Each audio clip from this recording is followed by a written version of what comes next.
A simple yellow sponge became a multi-million-dollar household name. In the very next segment, a founder presented a prosthetic tongue for humans to lick their cats with a straight face. The studio environment operates as a high-stakes psychological arena. Behind the televised spectacle is a rigid filtering mechanism for new ideas. Nearly 900 entrepreneurs have entered this space, negotiating over $140 million in individual investments. The format subjects the founder to an immediate stress test. Years of personal sacrifice and intellectual property are scrutinized by a panel, with the power to validate or dismantle a life's work in minutes. The investors face a reciprocal pressure.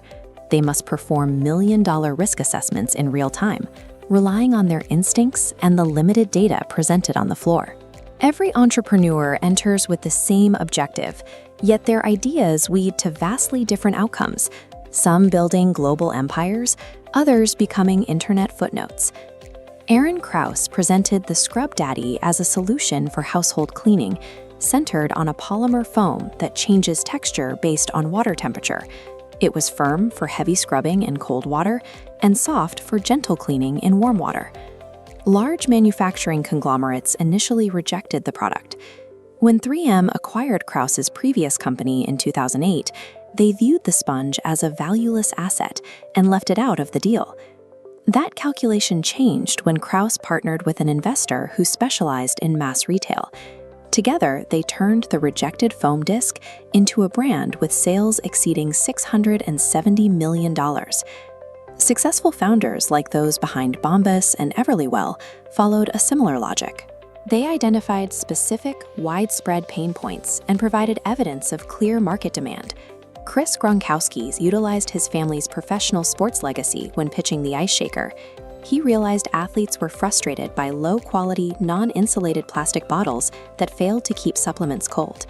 He demonstrated $80,000 in sales within 6 months, sparking an immediate bidding war. The data proved the product wasn't a novelty, it was a validated solution for a specific demographic. The final deal paired him with the owner of an NBA team, providing the infrastructure to instantly scale the brand across thousands of gyms and international markets.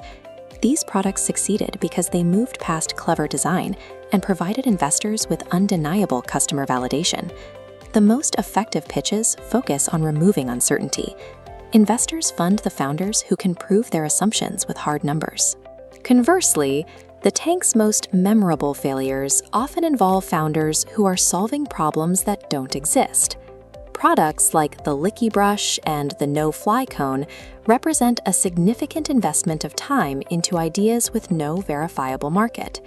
The No-Fly Cone was designed to be placed over dog waste to trap flies.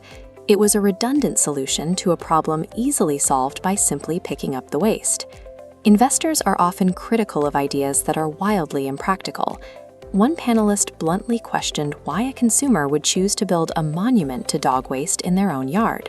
Some failures involve actual liability. Wired Waffles introduced caffeine into a breakfast food, raising safety concerns, while the Carsick bib was rejected as a sanitary hazard. The Copy keyboard faced a different issue: redundancy. It was a physical device dedicated to a function already handled by universal, efficient computer shortcuts. These founders often fall into a specific psychological trap. They prioritize their own internal delusions over the actual needs of the paying customer. Billion-dollar ideas and unhinged failures can look identical on paper. The market eventually separates the two based on whether the solution provides real value. Professional investors prioritize data over clever prototypes. A physical product is only as valuable as the evidence supporting its market demand. Novelty is secondary to execution and timing. A simple product with a massive, proven audience will always secure capital over a complex invention that no one wants to buy. The founder's credibility acts as the multiplier. When an entrepreneur demonstrates they can navigate the logistical challenges of scaling, the investment is locked in. This process requires a tolerance for looking foolish. Every household empire was once an unproven idea being scrutinized in a room full of skeptics.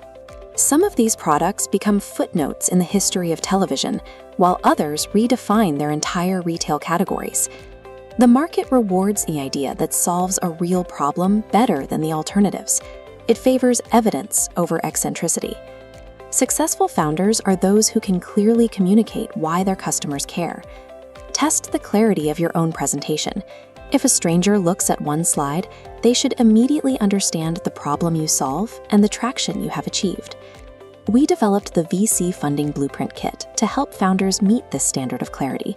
It includes a structural framework for your pitch, an AI narrative engine to refine your script, and a guide to organizing your data for professional scrutiny. There are no recurring fees, and the kit includes lifetime updates. You can find the link in the description to access the framework.